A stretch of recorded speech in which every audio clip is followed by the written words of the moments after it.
Kaso meron na siyang mga kaibigan na frame na siya. Glass na lang kulang niya.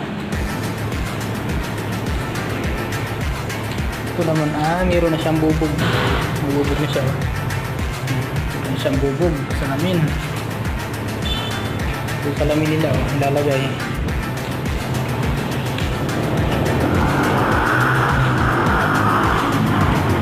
Bili pa nila.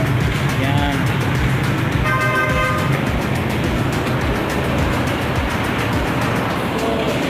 So, mayroon na rin siyang asintada. Nakabitan na rin siya ng may beam. Plastering na lang.